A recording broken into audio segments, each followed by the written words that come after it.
Good morning students. बेटा आज हम पढ़ेंगे क्रॉस प्रोडक्ट। ओके, तो देखो इस चैप्टर में अभी तक हमारे जैसे दो लेक्चर्स हैं, इसमें हमने पढ़ा सिस्टम ऑफ पार्टिकल्स।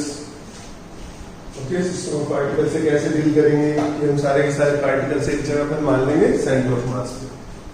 ठीक है, दो चीजें इसमें हमने पढ़ी कि centre of mass find out करना और सेंटर ऑफ मास की एप्लीकेशंस। अब बेटा हम मूव करेंगे रोटेशनल मोशन पर कि हमने मतलब कॉन्सेप्ट ही होता है चैप्टर का कि सिस्टम ऑफ पार्टिकल्स को एक पॉइंट पे मान लिया तो ठीक है, उनका हमने ट्रांसलेशनल मोशन डिस्कस कर लिया। ट्रांसलेशनल मोशन हमने पढ़ रखा है, पार्टिकल के लिए पढ़ रखे हैं। अब सारे पार्टिकल्स को सेंटर ऑफ मास पे मान लिया तो सेंटर ऑफ मास के लिए पढ़ लेंगे। मैंने आपको फर्स्ट लेक्चर में बताया था कि जो सिस्टम ऑफ पार्टिकल्स है एक रिजिड बॉडी है, it can translate and it as well as rotate also. ठीक है, कि अपना अगर इससे ट्रांसलेशनल मोशन स्टडी करना है तो इसका सेंटर ऑफ मास का ट्रांसलेशनल मोशन स्टडी कर लो। तब भी रोटेट जब करेंगे, रोटेशनल मोशन हमने स्टडी नहीं कर रहा था। ठीक है, तो रोटेशनल मोशन के लिए क्या होता है बेटा, रोटेशनल मोशन पढ़ने के लिए पहले हमें टॉर्क समझना पड़ता है। Okay, there is a physical quantity torque. इसके बारे में आपने पहले कभी नहीं सुना था। जैसे ट्रांसलेशनल मोशन के लिए फोर्स रिस्पॉन्सिबल होता है, ऐसे ही रोटेशनल मोशन के लिए टॉर्क रिस्पॉन्सिबल होता है। ओके, कि आप क्या देखोगे, टॉर्क आता फोर्स ही है, रोटेशनल मोशन भी फोर्स से ही होता है, बट उसको बेटर वे में एक्सप्लेन करने के लिए हम टॉर्क फिजिकल क्वांटिटी को यूज करते हैं। ठीक है, मतलब आपको जब हम नेक्स्ट लेक्चर में टॉर्क पढ़ेंगे तो मैं आपको एक्सप्लेन करूंगा। जैसे ऐसा केस हो सकता है कि किसी सिस्टम पर नेट फोर्स जीरो, इनफैक्ट जब भी प्योर रोटेशनल मोशन होता है, जैसे अपना फैन है, फैन पर नेट फोर्स जीरो ही होता है। ओके, बट जो नेट टॉर्क होता है वो जीरो नहीं होता है। Torque is responsible for rotational motion.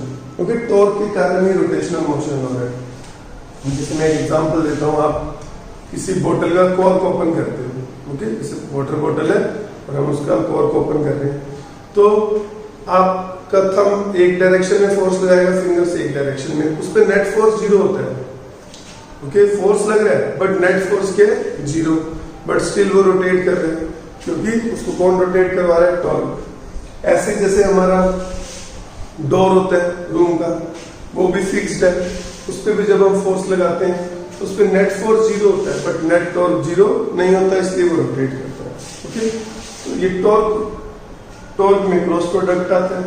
तो टॉर्क को समझने के लिए उससे पहले तुम्हें क्या पढ़ना पड़ेगा, cross product. Like we read dot product in the last chapter, क्योंकि वर्क को एक्सप्लेन करने के लिए हमें डॉट प्रोडक्ट चाहिए था।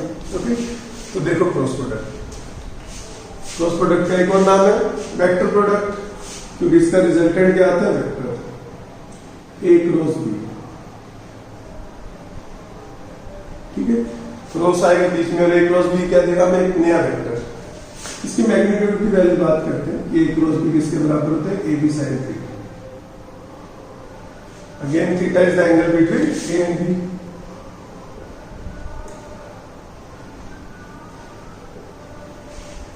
ये तो मैग्नीट्यूड आ गया, बट ए क्रॉस बी में क्या देगा, एक वेक्टर, उसकी डायरेक्शन कैसे आएगी। तो ये थोड़ा इंपॉर्टेंट है आपके लिए, सीखना नई चीज है। डायरेक्शन निकालने के लिए वो use the right hand thumb rule.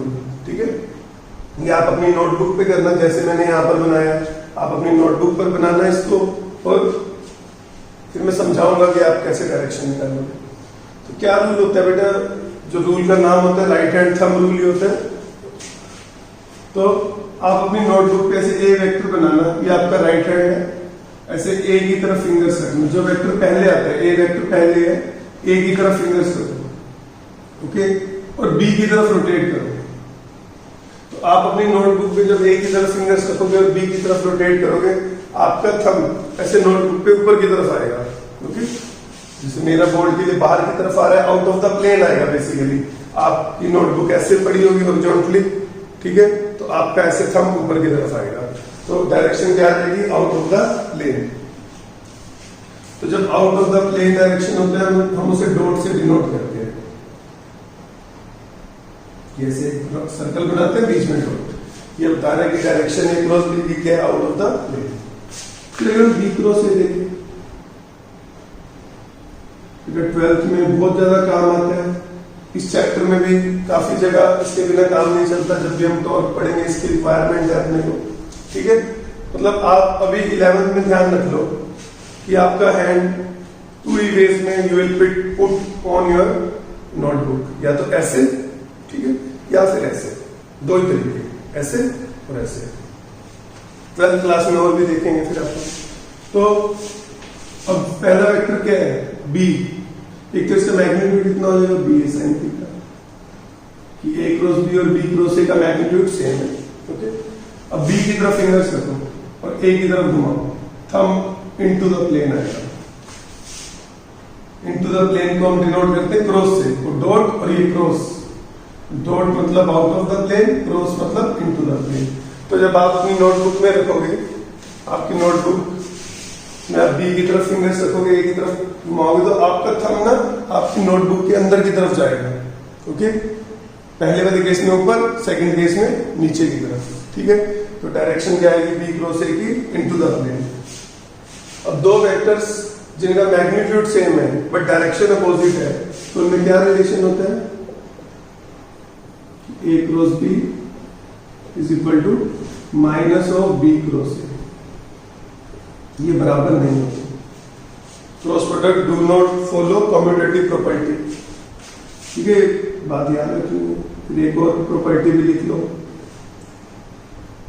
A cross B plus C equal to A cross B plus A cross C. ये डिस्ट्रीब्यूटिव प्रॉपर्टी होगी, कैसे हम डिस्ट्रीब्यूट कर सकते हैं क्रॉस प्रोडक्ट को। It follows distributive property but not commutative property, ठीक है।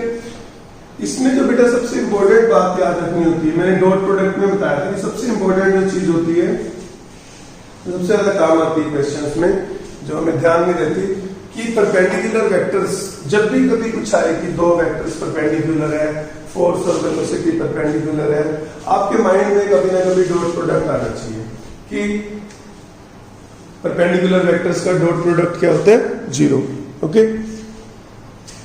इसमें क्या माइंड में आना चाहिए, देखो ये पेन मार्कर की कैप को मान लो एरो है, ये हेड है, ये टेल है वेक्टर का, तो ए क्रॉस भी ऐसे आएगा। तो ए क्रॉस भी देखो बेटा, ए के भी परपेंडिकुलर है, बी के भी परपेंडिकुलर है। आप नोटबुक में सीधा रखना, आप देखोगे जो ए क्रॉस बी है वो ए के भी परपेंडिकुलर है, बी के भी। सिमिलरली बी क्रॉस ए भी दोनों के परपेंडिकुलर है। तो जो रिजल्टेंट वेक्टर आता है, जैसे सी वेक्टर है तो किसके बराबर है, ए क्रॉस बी। ये जो रिजल्टेंट वेक्टर है सी वेक्टर, ये ए के भी परपेंडिकुलर होगा और बी के भी परपेंडिकुलर होगा। ये सबसे इंपॉर्टेंट बात है क्रॉस प्रोडक्ट की, कि resultant vector is perpendicular to both the vectors, okay.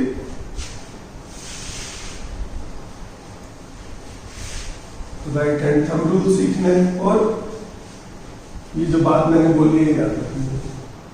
फिर इसके बाद अगर हम आई क्रॉस आई करें,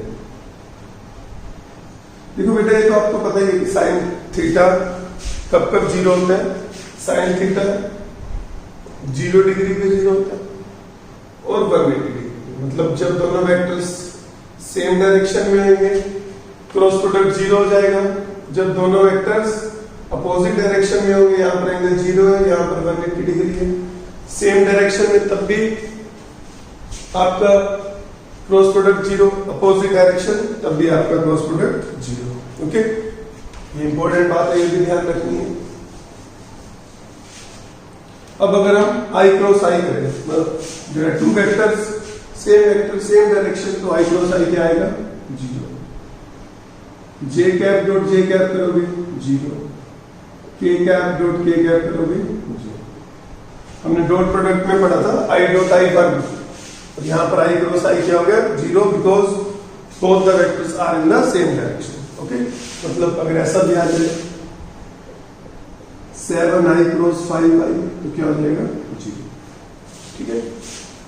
फिर अपने को अब आई क्रॉस जे, जे क्रॉस आई, ये सब देखने हैं।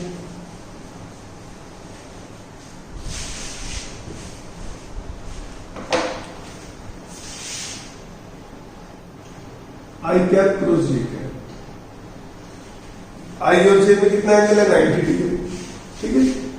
इसको ए बी साइन थीटा की फॉर्म में जब आप लिखोगे,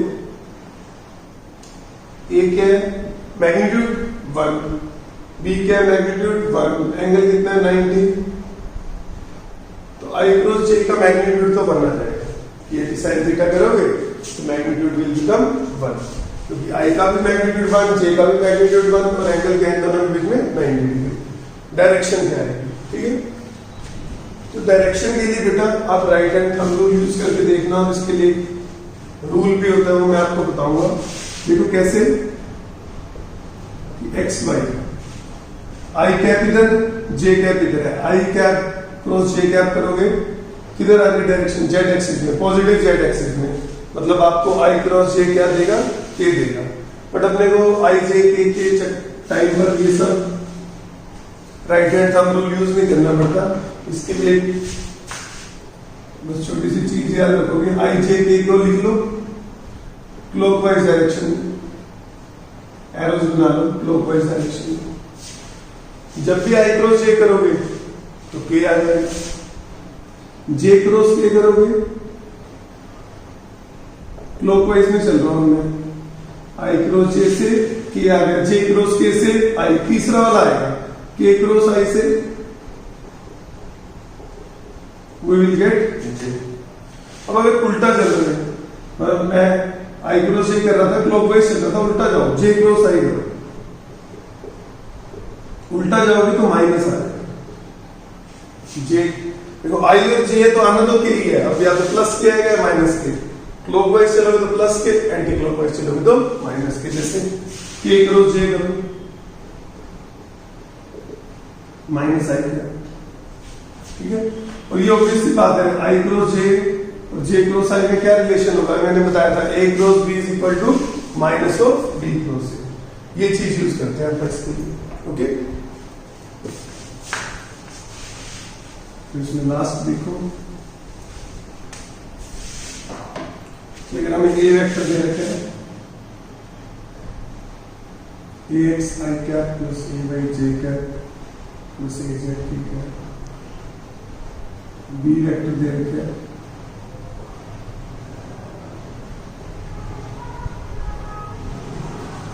तो जब हम a डॉट b करते थे तो क्या आता था, ax bx plus a y dy plus a z dz।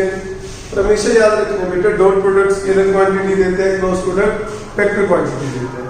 तो अब यहां पर a क्रॉस b जब हम करेंगे तो इसको करने के दो तरीके,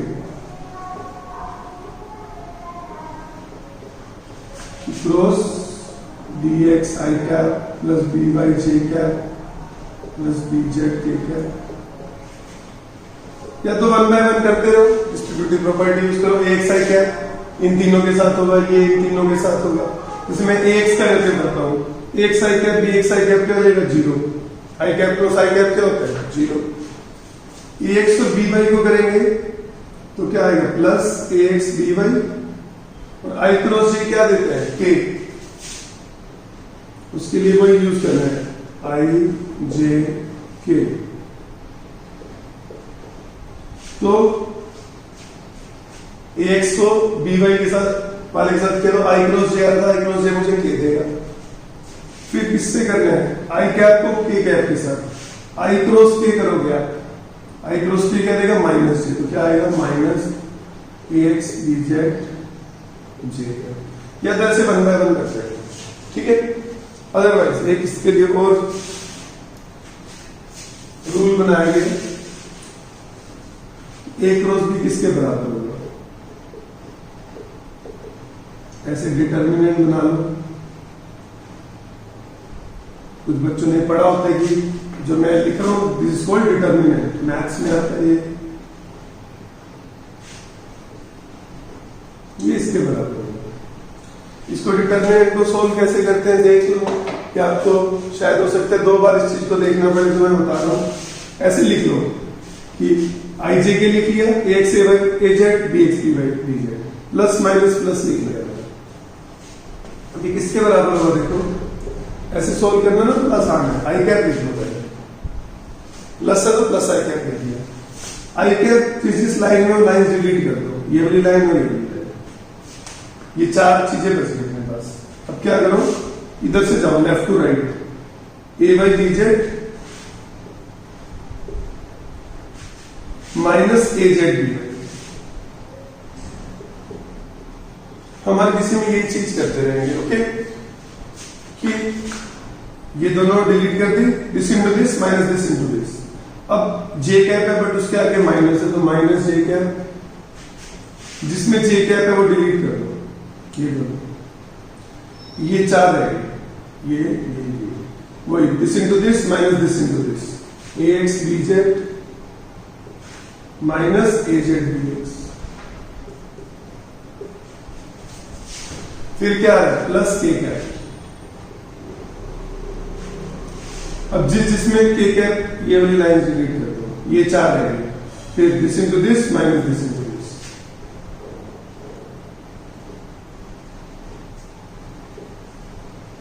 ओके, ऐसे ये भी एक तरीका होता है सॉल्व करने का। क्लियर? यहां पर बेटा अपना डॉट प्रोडक्ट कंप्लीट हो जाता है। फिर हम नेक्स्ट लेक्चर में देखेंगे कैसे हम टॉर्क को डिफाइन करेंगे using cross product. Okay, thank you.